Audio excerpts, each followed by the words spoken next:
John. I hope you can fix that machine. Yeah, so hey, I guess the good news is if you want free Wi-Fi, apparently the Capitol Grill is offering it to us. So I'll just say no for that. Today what I want to talk about is to look out at some of the future trends and give a perspective on where I think things are going. And I'm going to do that moment here. John's intro, I think, and discussion about where trends are going. I hadn't thought about it in that way, but that was my training was in forecasting trends. That's where I began my career, and that created an opportunity, I think, for us to think about where marketing goes and what we need to do about today. And there was a great quote by Wired, which was, "The future is already here, it's just unevenly distributed." And in many ways, you guys represent that uneven distribution of the future. You are doing things in marketing that others are not yet doing, and that will be some time before I think we see them executing in that same way.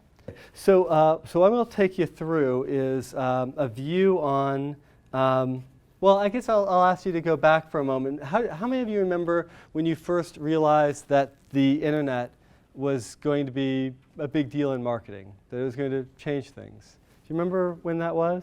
I mean, we all figured that out by now, right? So keep your hands up and then just say, just a quick call. Do you remember that time? So I'm going to ask you what year that was and a little bit about that event. So Tripp, we'll start with you. I think it was a conference call with America Online, and they were explaining exactly how the distribution program was going to work, and we were all sitting there thinking, wow, the content that was needed to feed that kind of machine was, huge. Yeah, so back to the AOL days. Any other points of or anecdotes to share of when you first realized the internet was going to be a big deal? Anyone else want to share a story? Okay, yeah. Mine's really cheesy, but I was graduating from college, and the professor told me to go see Rex speak at AdTech in San Francisco. And that was going to be like, oh yeah, this internet thing.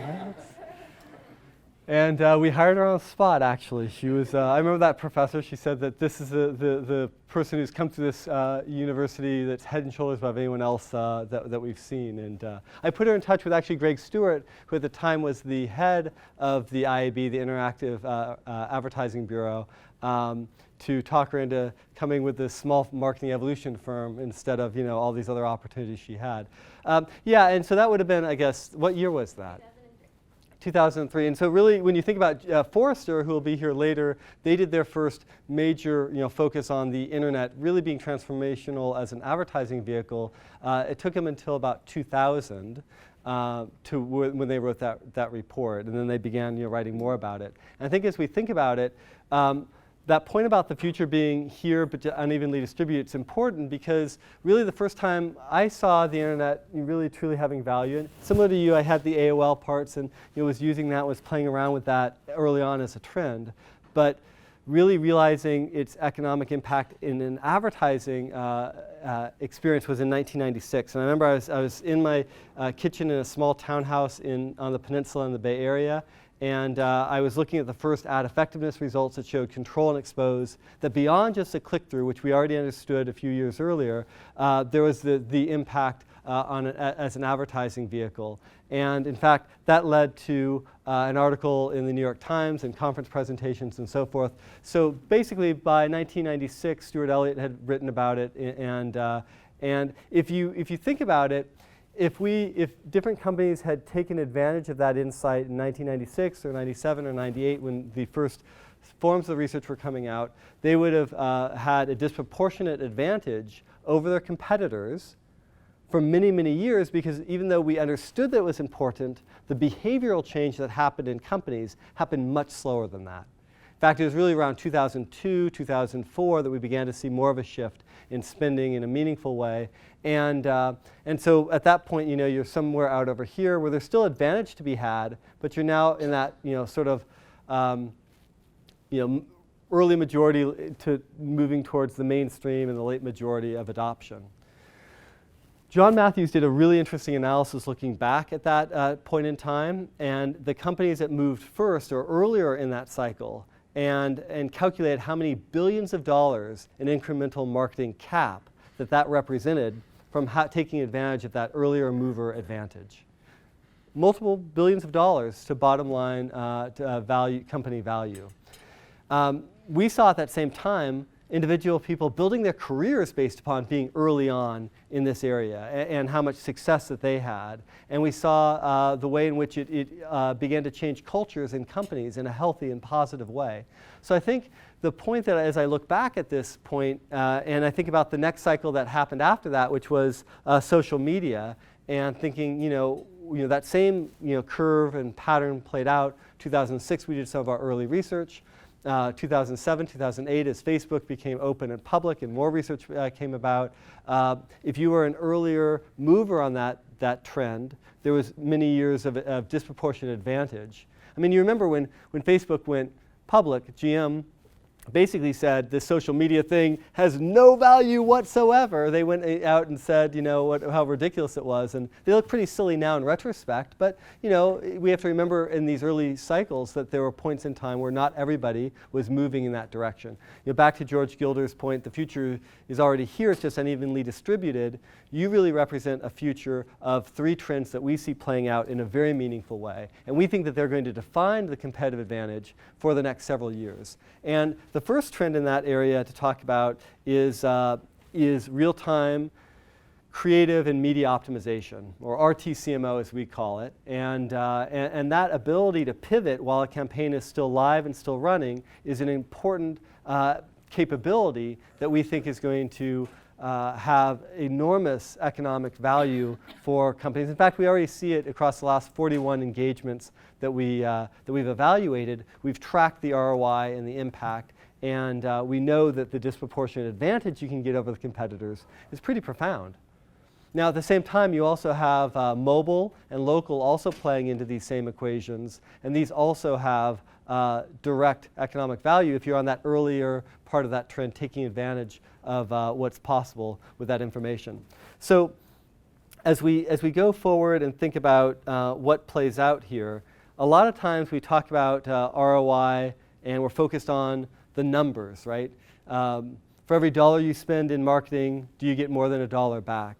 Anyone have a dollar in their wallet, or have we all switched to plastic by this point? Quick experiment. So we think about this. We might have a winner up front here.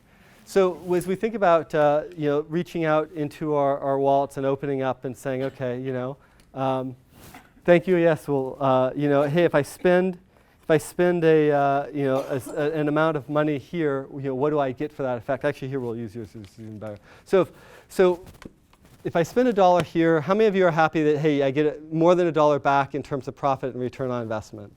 I mean, most people, I look at the reports, they're like, yeah, that's good. That's marketing's working. That's all we need to do. And there's an element of that. I mean, our focus on is how do we make that, the dollars that you get back be a greater number than just that single dollar. In fact, our baseline for that part, put back in your hand, is to say, as you hold on to that, the goal is to get at least $10 back in terms of return. That's our baseline when we look at the investment you put into marketing evolution, what we want to see back. And in fact, right now we're currently somewhere north of $20. So open up your hand and look at what you've got. Actually, so look at this. Yay, money. 21 bucks. And that is a little bit about some of the experience sometimes when we present the results, right? Which is, wow, okay, we've made this work a heck of a lot better. We see the value coming back. And that's an important dimension that as an ROI company, we will never walk away from, because that's the core proposition in terms of driving financial value for your companies. And it's really what makes careers when you're successful in that area. But I want to talk to you about another dimension of it today, and that goes beyond, which is this paradox, seeming paradox, that the data and technology can in fact create more human connections. And it's within that area that I think that there's some really exciting opportunities here that I want to unpack for you. And it goes back to a story written in Wired early on, which was about how we've all been converted into data. We can be represented as data. And the promise of that data and the technology that comes along with it is that more personal relationship, sort of like the old world where when you walked into your favorite corner grocery store, they knew who you were, they knew what type of products you wanted, and so forth. That's what Chip Bears, who wrote this story, was describing as the epitome of this combination of data and technology. And when this article was written, it was an inspiration to drive and inform marketing evolution and move forward in this direction. It was based upon some of my earlier work of what we were doing in digital and websites and in e-commerce.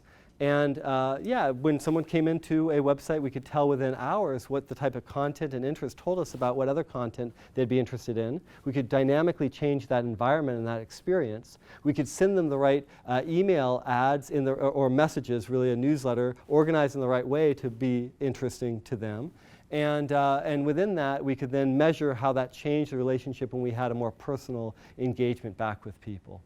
And we even were doing things like the star ratings that you now see on Amazon to represent different products. That's something called collaborative filtering.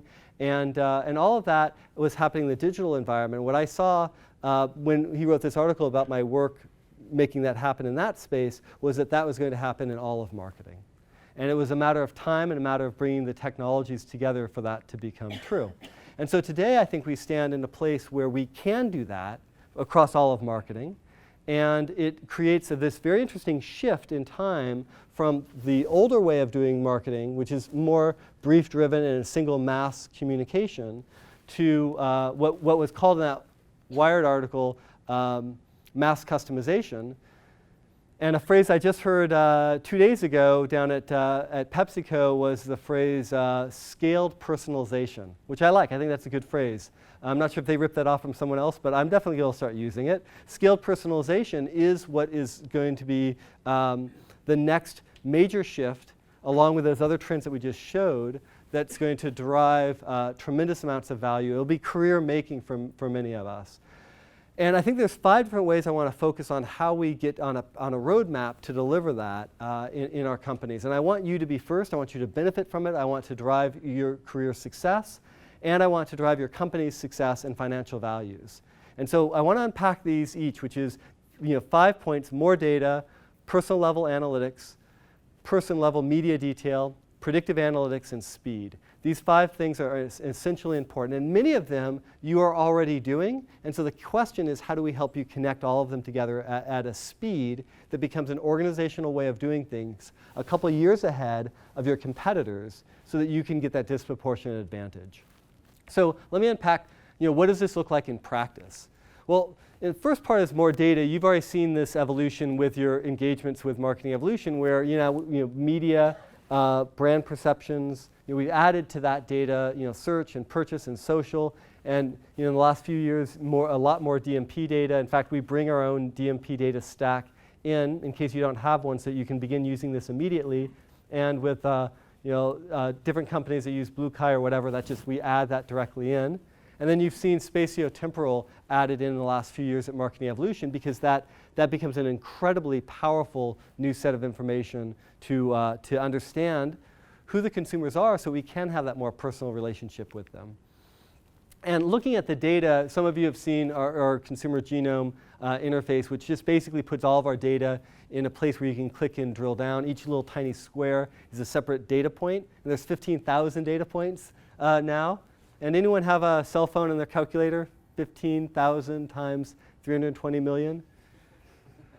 Anyone want to do the math on that one? I think it's 4.8 trillion. Is that about right? It's a big number. Big data. You're checking, so you're looking from How many million? times 320 million? I think I did that math right in my head. 4.8. 4.8 trillion. Okay, good. So when you think about 4.8 trillion data points, that data is expanding and growing at a faster rate. So this slide is now several months old, and I know that some of the new data in has exploded that number significantly. And if you drill down into things like the digital behavioral data, you've got 20 different sources already in the data stack from Exalate. If you guys have Blue Kai or other ones, that just adds to more and more data. And you can drill down into things like the MasterCard data and find out who's owned a car for 4 or 5 years and might be in the market for another new car, or whatever your category or goal ends up being. And the new part of data, that spatiotemporal data that's coming in, that's really exciting and it's important, is telling us a lot more about people. This is my own data, hacked from my iPad, brought in so I could have a reflection on, see what this data means for me. I don't live in New York, though. That's where I spend most of the time. But it's interesting. It made me also realize that the geolocation data is mostly coming in when people are looking for something, and I'm less likely to look for something really close to my house where I know the restaurant that I'm going to go to versus when I'm in New York trying to figure out which office or meeting I'm going to go in. So we begin to know that the data is not perfect, but man, it tells us some really interesting things. Visiting down our friends at Amgen, and you can see that they're up there at the top there. LAX is in the center of the chart there. You can tell the speed that I'm driving on the 101 freeway, the out-of-home ads that I'm passing by, the Whole Foods store that I pull out and grab a healthy snack before I go back to the airport, return my rental car at the Hertz spot over here, and fly to New York probably, given that chart. So we begin to think about that data. We're now scaling that data and bringing that in on a lot of different consumers and in different engagements. This is an engagement we did over a year ago back with Walmart that we can publicly share, where we used the geolocation data as foot traffic information coded to every single one of their store locations so we could see who was coming into the store. And they were using some of that data in ad networks to retarget people who had been to a Walmart before to see if they could entice them back in. They're using the data as geofence data in the ad servers to target people who were coming by a store to see if they could get them to come back in.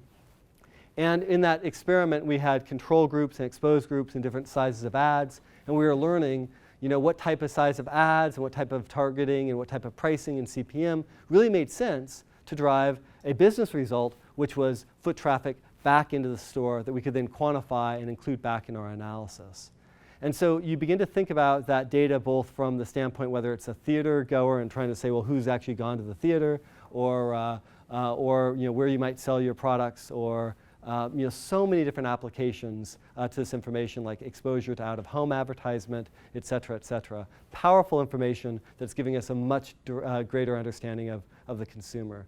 And that consumer that sits in the middle of all this data part brings us to a second point, which is if we use all this data in the right way, we should be able to have person-level analytics. And that's different than what we've seen in the past, which has been these kind of high-level analytic parts that aren't really connected to individual people. And I come back to that PepsiCo quote, that scaled personalization, and that's exactly right. We take this personal data and we scale up as we figure out different relationships. So this is a Facebook profile picture of one of the people that we surveyed, and we get double opt-in permission to be able to connect different data and information. And we can go much deeper than we could when we just look at all the data points that we have out there without that personal connection. And what that began to tell us is things like, well, perhaps this person loves Target more than Walmart, but they live a lot closer to a Walmart, so they're more likely to convert there because it's more convenient to do so. And we can see what type of advertisements and messages might begin to change that relationship so that they actually will give more share of wallet to them over time when we connect that purchase data. We can then say, well, how else do we find people that look like them with classification models with the DMP and the search and social data? We can figure out what's the next best message for her to encourage her to have a deeper relationship with that brand. And that data looks something like this, where we're looking at the exposure levels, where they're at in diminishing return, the response to each of the different ads, the DMP data, the social media data, the profile data. We're determining for her the next most effective ad in the mix is a television ad, and which TV ad it is. And for that other couple over here, for this guy here, for him, it's a digital ad. That type of ability exists today, and that's really what the analytics that we're doing at that person level build up from. And when we keep in mind that each person is exposed to, on average, 5,000 paid advertisements each week, just looking at audience targeting alone is not enough of a solution. We have to know the relative impact and the value of those impressions.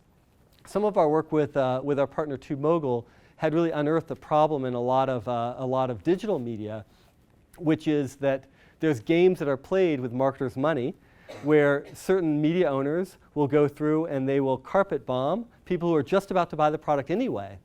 And it makes it look like they were, that influence in some of the attribution models, that influenced the sale. But if you really have a control group, if you really are doing good analytics, you'll find that in fact, yes, you could reach that person in that way, but that's actually not creating any value. So it's incredibly important at this person-level analysis to be able to look at what's truly driving value and impact. And maybe it's worth paying a premium and having premium inventory, because that's what's really going to influence a person to change their attitudes or their behaviors and move towards that brand. And so as we think about all the different ways of audience reach, we hear a lot of things in the industry about, hey, we can analyze how to reach that person with that targeting information. And I want to suggest to you that that has pretty low value in this world where you can reach a person in a lot of different ways. The real value is what impact does it have, and at what cost, and what's that ROI. And so as we figure out what that personal media mix is for each person and scale that up, that is what our media mix should look like. Now I encourage you to talk to some of the people from Cox over here, because we were just having a great conversation last month about the ability to start off with that person-level analysis and figure out first, how can we reach them with our own owned media? And then from the owned media, then our earned media, then we add paid media as a layer on top of that. And that's the way that this should work. And that is a powerful way. You're nodding, and we're excited about this, right? Because this is, we know that that's the future. Back to that point of, the future's already here, it's just unevenly distributed. They're going to be some of the first people in their industry to pull that off at scale. And so I want to share an example. I'm not sure if Greg's made it in from the he's stuck at the airport on the way, so he's going to miss his own example. But Greg Durkin from Warner Brothers will be here later, and he generously allowed us to share this case example of Black Mass. And Black Mass, as a movie, is one where the first thing we want to try figuring out is we want to figure out who would intend to see that movie. Who are the intenders for it? And so in practice, we found demographic, male skew, higher income, Hispanic, higher educated, 24 to 44. We looked at geographically, where around the country do they live, what kind of neighborhoods are they in. So these were some of the places where you'll find the strongest intenders. We looked at the digital profile data, the DMP type data that we referred to earlier as coming from Exalate as one source that we just automatically provide. So lifestyle, suburban, yes. Jet setter, not so much. We looked at the Facebook data, that first-party Facebook data directly connected to individual people. These are people that are in the category of university. They're interested in travel. They're interested in psychology. They're in the category of bank and financial institutions. And when you begin to put all that together, that goes into the media planning software and tools that people like Graham have been working very hard to update and be able to take and speed up faster information. And that creates the initial media plan. So rather than being this narrow demographic target, it's now using a much richer profile of who's really interested. And that's where we begin to get the first step of getting more personal. The second step, and what I want you to talk to Greg about a little bit more, or some of the people that work on the Warner Brothers team, is they are by far best in class in creating more than one ad for each of their campaigns. In fact, it's pretty typical for them, even though their campaigns will only last about 3 weeks, it's pretty typical for them to create 5 to 10 different versions of the different ads. So talking about how they go about doing that, Tripp and I were just talking about connecting them up, because that's one of the struggles that some of the companies have, is that for many years we've had this funnel that drives us down to create one creative brief, one ad that gets pre-tested, takes a lot of months, and then you go to market. These guys are doing it with lots of different messages simultaneously. And what we find is different messages appeal to different people. And this is, first of all, a scoring of how different of their ads, their strength. Green is the stronger performing one. I'll show you one of the ads, Shadow. Right here. Shadow of shame is never fall on our name if it turn out true. I do not consider this rotten. What are you from? It's an alliance. This is business. Officials in Boston have seized weapons. Well, just playing us. and ammunition. You're not being straight. Gun down at close range. We're in too deep to left one locked on. And he knows it. Because nobody sees it. The map. Rated R.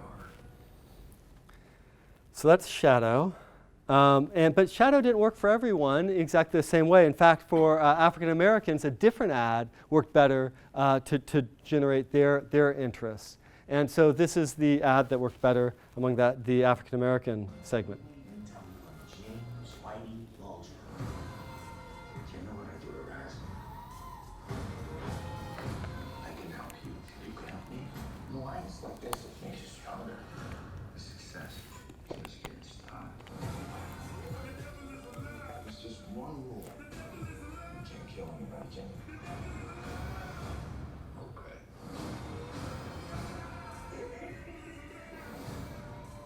Rated R.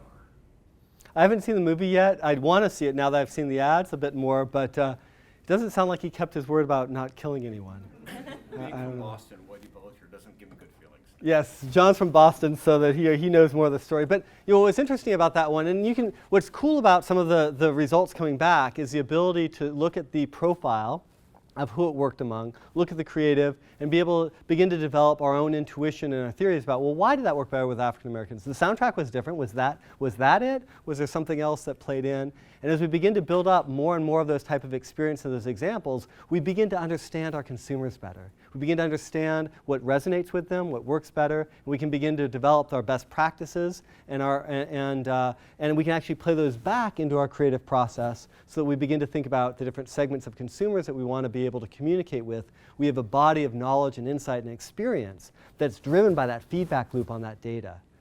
The other way we look at it is certainly looking at the total of the campaign of everything all together and figuring out, are there different groups of people that we're just missing? Do we have pretty good coverage with all the different ads and messages that we have to connect with people? And are there some people here that maybe, if we think that we should have a relationship with them, that we need to be developing something else? And those would be the light yellow ones in this type of a chart.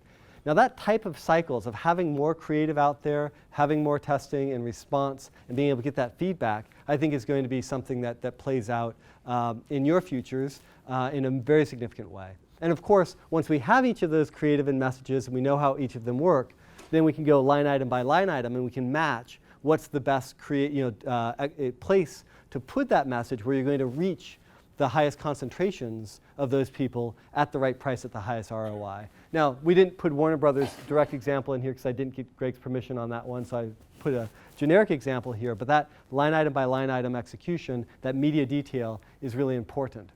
And that leads to that third point, which is more media detail. If you want to have personal relationships with people and we can find out which messages work with which people and what's the next best message to deliver to them, what we really want to be able to have is a lot more detail. And so you've seen an expansion in the amount of information that we have in the system. We now have addressable media. We now project all of our data to all 320 million people in America. We have 230 million email addresses, 123.2 million households coded up and scored. Basically every household in America. In fact, the whole country is divided up into into the U.S. grid, these 100 meter by 100 meter square tiles, and we can look at, for geofencing or for targeting delivery and connect a lot of data to over 1 trillion U.S. grid geofenced pieces of information. We have every direct mail carrier route mapped up and coded into the system, all 650,000 of them. We now have every single out-of-home ad coded up, all 360,000. When I was showing you that map of driving on 101 up to Amgen's office, we know every single out-of-home ad that I passed coming and going in the system. And over 100,000 different digital targeted pieces of information, over 25,000 TV, radio, magazines, and more. And within that information, the ability to take a population, your customers, the green dots here, around a location, and to analyze that by income, by age, by profile, by all the big data stack that we have to try figuring out, well, where is your next customer going to come from? What do they look like? How do we find them? If we want to cross-sell and upsell certain ones that have certain interests and be able to code and classify that, that's what goes directly into the media stack It connects back to the direct mail carrier routes or the radio stations or the digital geofenced or the targeting. And part of the reason why I was excited to have this event here at Time Inc. is that we've been working, some media owners have been far ahead of this than others. Some media owners still want to stand up and talk about, hey, we've got this great audience, the way that we did in the 1980s. And others have said, you know what, we need to be data-driven too and connect and be able to provide information back and forth because we're in this new world, as John said, of second-party data that can add to make that even smarter. And that whole world of getting more detailed media, in digital, it's most obvious, right? This is an example of some of our digital output. And at the top, you have the individual networks.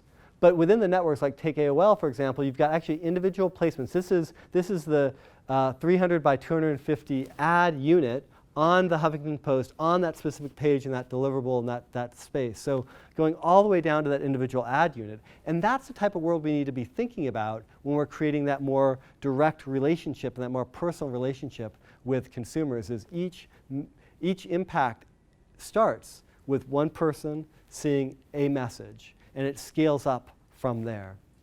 So when you begin to think about the platform and the technology that we've been building and developing, it is because we see that world as the next logical way for you to get a major competitive advantage.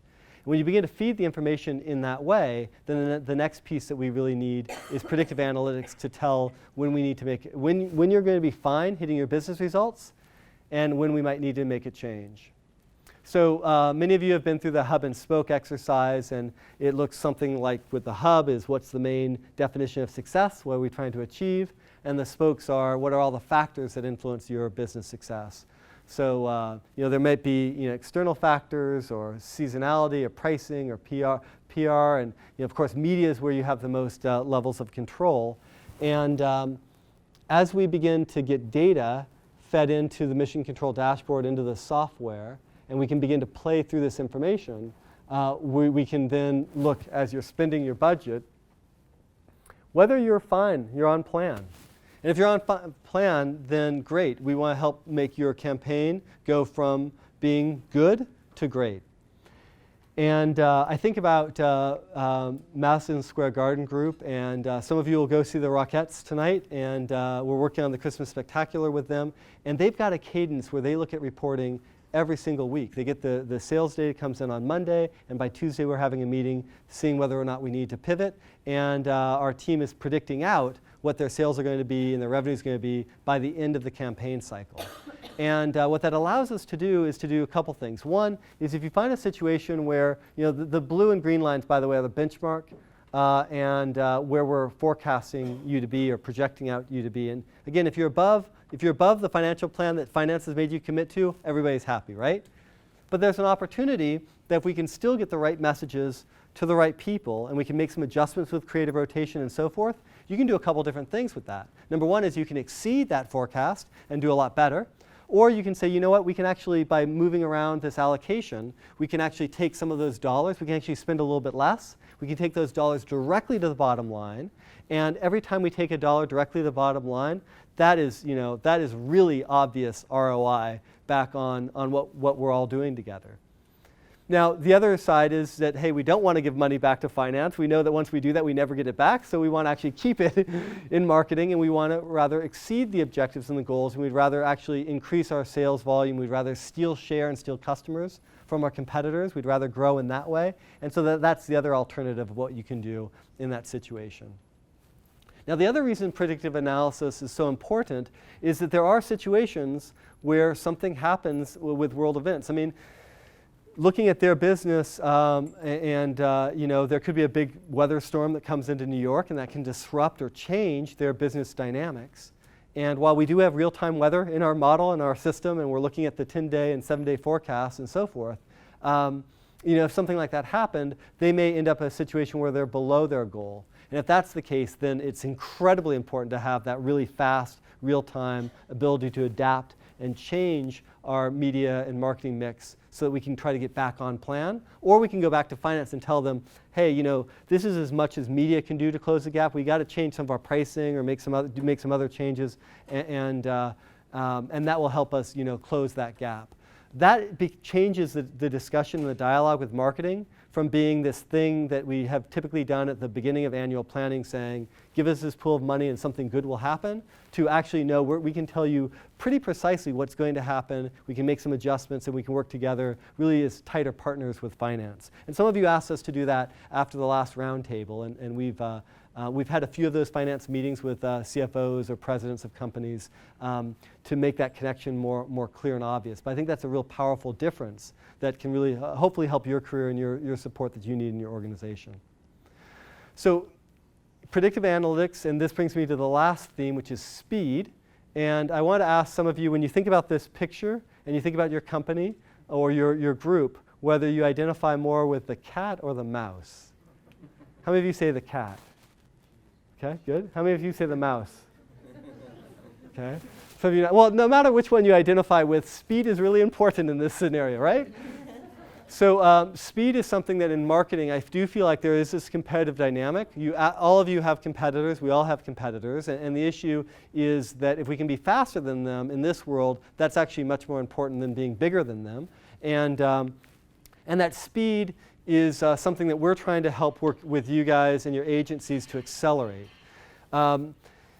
Everyone has an annual goal setting, and some of you have different rhythms of real-time optimization. Some of you do that, maybe once a month. The best of you are doing this on a once-a-week basis, or maybe 2 weeks into a 6-week campaign that you're in that type of rhythm. And so one of the people, I don't know if Jim has made it here from the agency working with Chatham. I didn't see him earlier. Okay, so I know some flight stuff.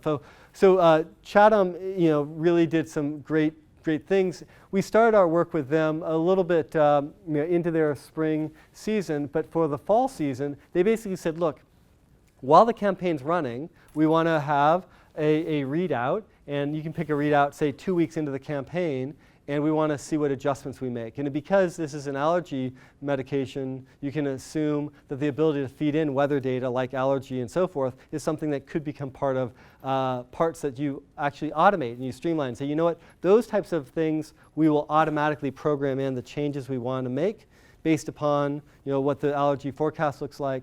But we want to read out different creative messages, how they're working with different audiences, and we want to be able to make those adjustments within 2 weeks into the campaign, the next campaign cycle starting. That's a really powerful way of thinking about it. And so if you're not currently on a cycle where at least in 2 weeks into a new campaign start, you're pivoting and making adjustments, then that's something that we hope that, as part of the roundtable discussion, talk to your peers about how did you get to that things, how do we get to there, because it generates on average, if you're just doing creative rotation, probably about 20% ROI improvement. And if you're doing both media mix and creative adjustment, you can be up to around 40% improvement in ROI. And Tony, you're nodding because you did this a couple months back, and yeah. Very powerful. We had tremendous ROI after measuring the first 2 weeks and then making adjustments. Yeah. Help in the pre-planning and building in media flexibility. So I love Tony's experience over at Citibank. In fact, he inspired me to put the information on the Apple Watch and say, okay, could you ever get to a point where you're actually getting alerts on it? That we're still debating whether that's useful or not, but the fact that they all got together, and it was great, is they had the agency together, they were ready to make that move and the adjustment, and so talk to Tony or talk to some of the other people that have made that shift recently about what they need to do organizationally to make it happen. I do know that they just changed agencies, and one of the things we were just talking about this morning is he said, Rex, you and your team, you need to go into the agency, bring them up to speed, get them on board. And so we've got that meeting all scheduled up. And we have some agency people here as well. And so, helping talk about what it is that you need from the support to make that happen. I think that's an important value in being together as a roundtable. I want to give you a 10-item checklist of what we see as being really important and valuable for speed. And this might be one of the things you talk about in the roundtable. Then we'll wrap up and really. Today is partially about content and information and more about you guys getting together in the roundtables and discussing. So we'll move some of these flip charts. We'll have some discussion items for you to the table to share and connect with. But I've organized these into 4 major categories. And the first one is to be able to get speed is something we learned from Cox and Mark Greatrex, which is size the prize. Do you hear that from Mark from time to time? Yeah, that's a good phrase. And starting off with how big of an opportunity is there if we do this? And that keeps people focused. Sometimes we'll come back and say, yeah, but that's hard or that's difficult, and you come back and say, yeah, but if we do it, it's worth this amount for us as an organization. That's a really powerful thing to keep people on track on moving in this direction. The second thing is pre-planning, and this is where working with the agency is such a powerful partnership. Building in media buy flexibility. Ideally, 20% is a good rule of thumb to start with, which is, man, fine, buy 80% of it up front in the places that you need because there's good cost savings and value there, and you've used to buy 100%, but let's dial that down, leave at least 10% flexibility, ideally maybe 20%, because then you can release the funds at that 2-week point and spend them by the exact targeted places that line up with your most powerful performing creative for the most powerful responding segments. The third one is have A/B split testing. If you just have one creative, move to 2. If you already have a couple, expand that list a bit more.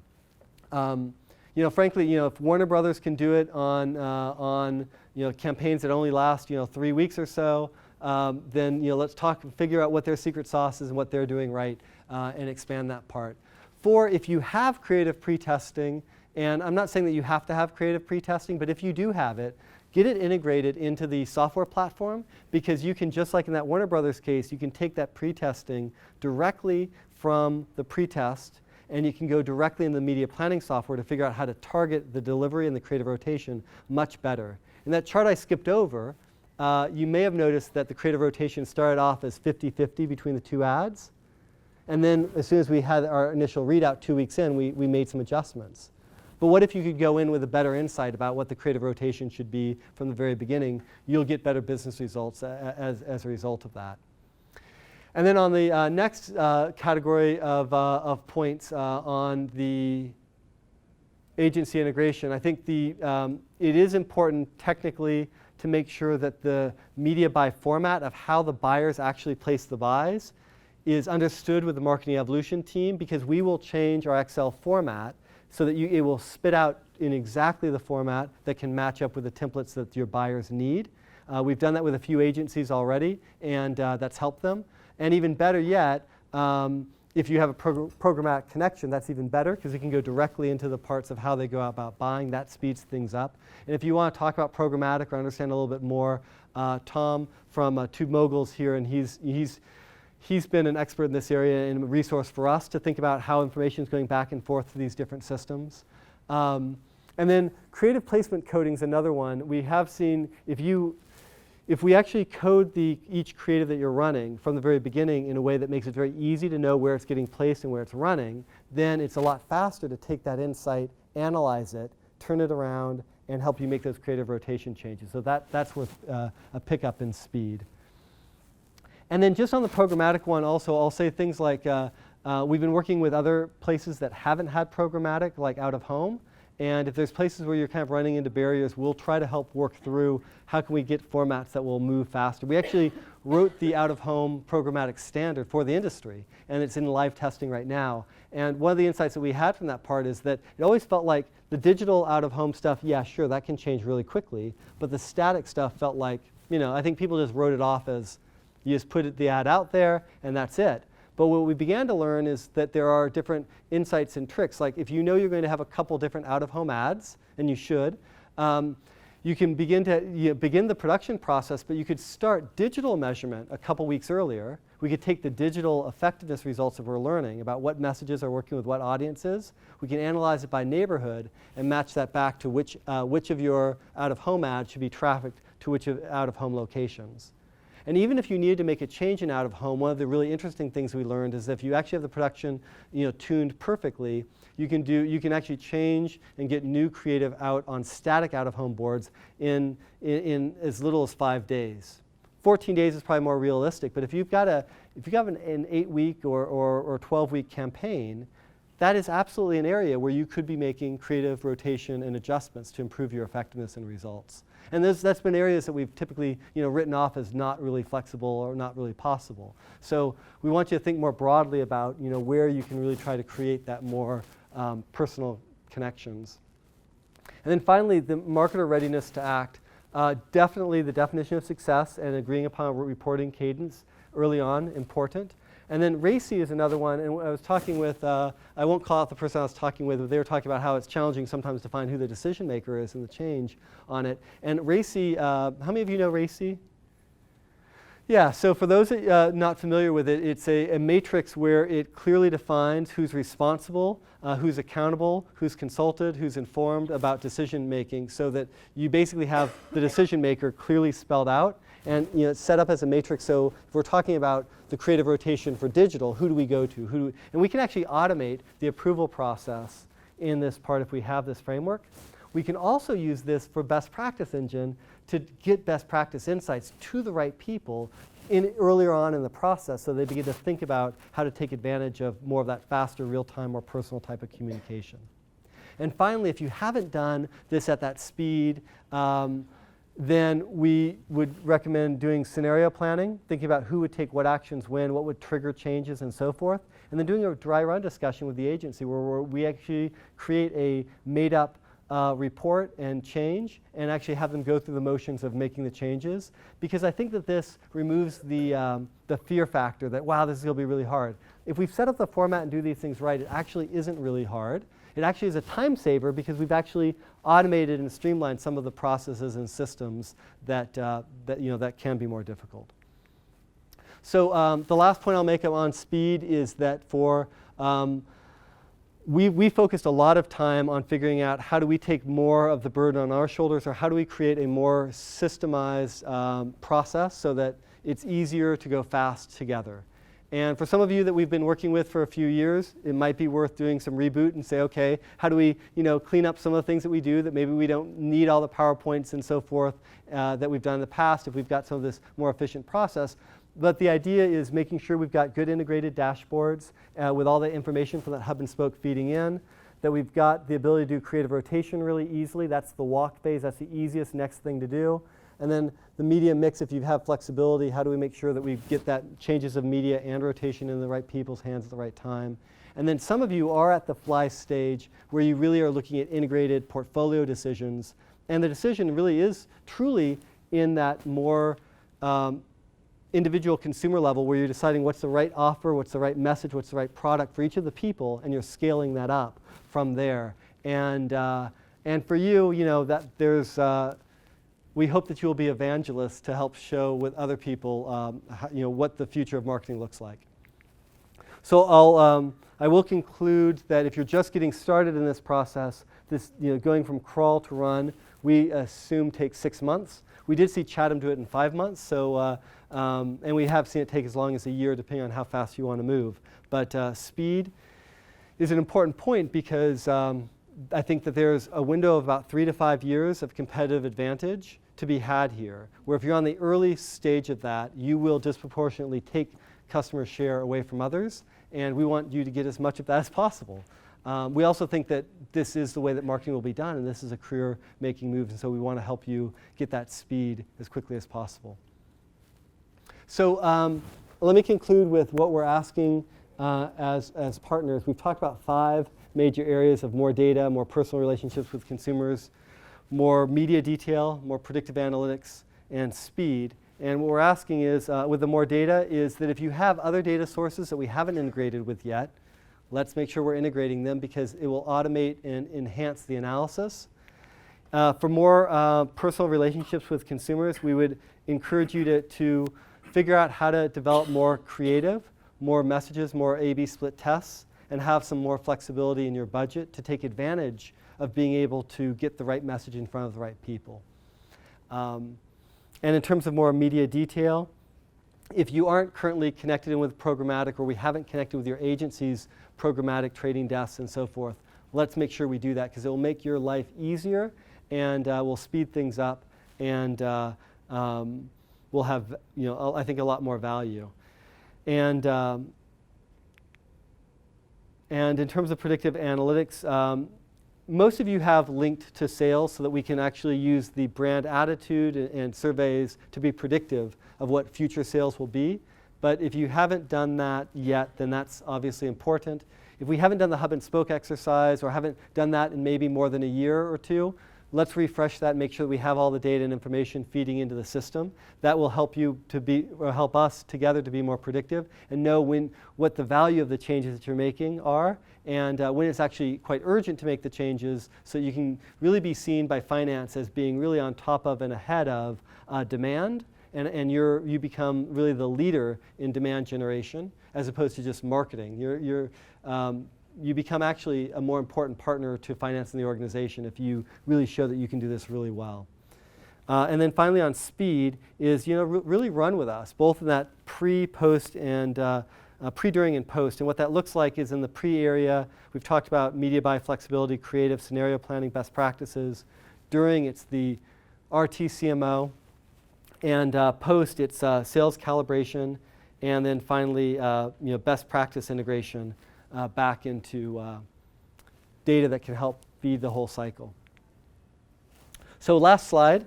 Marketing evolution, I think what we've determined in this last year is that there's been a shift in the marketplace.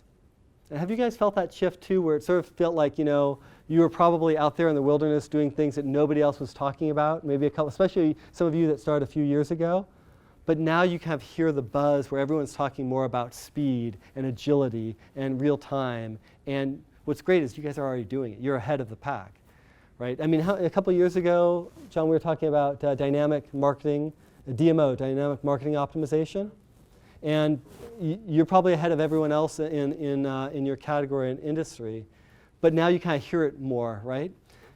And so I think as we think about that part, what we've realized is there's a couple of things strategically that we need to do as a firm. And they focus on growth. And one of them is doubling down on the technology platform to speed up that process, making sure the technology and the data work really, really well. And we've determined that in the past, we have not actively marketed the company. We've benefited from you guys coming towards us or having connections and different introductions and referrals, and we'll continue that. But this year, we are going to really increase our focus on marketing and growth, because we know every new client that we add on allows us to buy more data and do more in the technology stack and extend that partnership. We also think there's a network effect, which you guys are experiencing today, which is when you can compare notes with other people and other organizations, you move faster. So we're going to make a commitment to raise capital in the next year, invest that in marketing and sales and growth in that way, invest that more in the technology platform, more in the data platform, because we think the timing's right to do that. I've never taken capital in the history of the firm because I really didn't feel like the timing was right. But now there's a dynamic where it makes sense, where that's going to actually drive more benefit for the people working at Marketing Evolution and the clients that we work with. And so we're going to drive that growth. And if there's things that you think that we ought to be doing, Christine's going to be leading our roadmap to help us say, we're going to make more investments and accelerate some of those efforts, because we think that there's a valuable time to do that.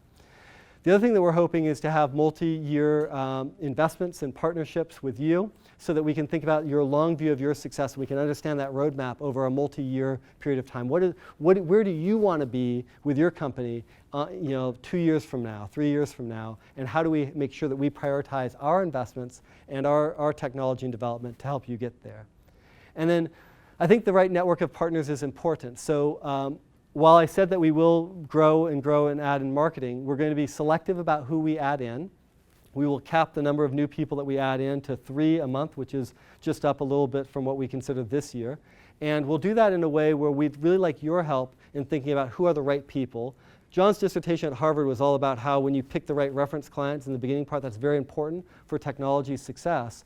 And we think that it's, as Mark Greatrex told us, we needed to find the soulmates for Marketing Evolution that really understood and got what we were doing, so that we don't get pulled backwards into a backwards looking ROI model of report cards, but we're looking forward with other people who are also looking forward about this real-time interaction management, what marketing looks like in that future. So we've had a lot of your help in picking the right people there. We appreciate that. We'd love to continue to talk on that. And the final point is, we did this a little bit last year, and we want to do this a lot more. you are marketing superstars, whether you feel like that today or not. You are really far ahead of many of your competitors, and we want to highlight and focus on some of you in writing profile pieces and telling your story, because I think it's inspiring to the industry, and we want you to benefit not just from the ROI improvement for your business, not just from the marketing capitalization growth, but we want you to personally benefit in your careers and your development in this area, and we want to be part of helping you tell that story. And we think that telling that story will inspire others in the industry to really accelerate the change in marketing. And we named it Marketing Evolution because we want to see that evolution happen. So we'd love for you to be part of that. So finally, we'll go and say we're going to go into the round table now, and I'll let John introduce it. And if some of you want the list of the top 10 things again, we'll put that back up.